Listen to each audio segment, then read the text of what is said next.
We said earlier that moving charge creates a magnetic field. Formally, the relationship between current and magnetic field is given by Ampere's law, which says that the curl of the magnetic flux density B is equal to the current density J times mu, the magnetic permeability. In this module, we're looking exclusively at vacuum fields, so we will use the vacuum relationship mu equals mu naught.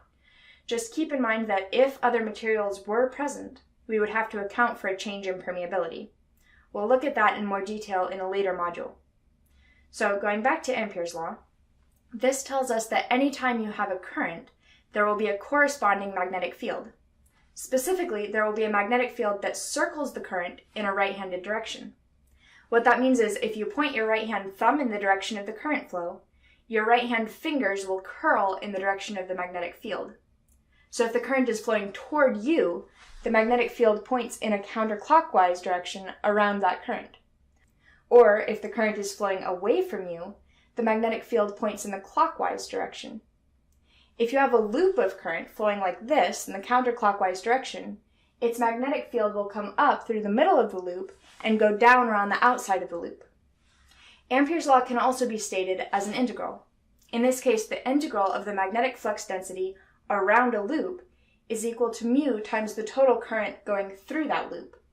So the more magnetic field is circling a point, the more current must be going through that point. Now this has an interesting special case. Suppose we're solving a problem where there's some kind of symmetry, and we can choose an integration line to which B is always tangential. Then B dot dl becomes a constant equal to B times the total length of the integration line. For instance, if we look at a straight current-carrying wire, it is rotationally symmetric, and B is oriented in a perfect circle around that wire. If we let our line of integration be a circle around the wire, then B is always tangential to dl, and its magnitude is constant over that whole line of integration. So the integral of B dot dl is just B times the integral over the loop of dl, which is 2 pi times the radius.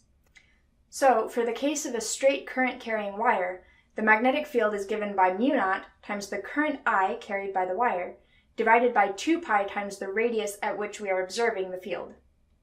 The point we're making here is that whenever we can choose an integration line where B is both tangential and constant in magnitude over the whole length of the line, we can rearrange Ampere's law like this to solve for the magnetic field.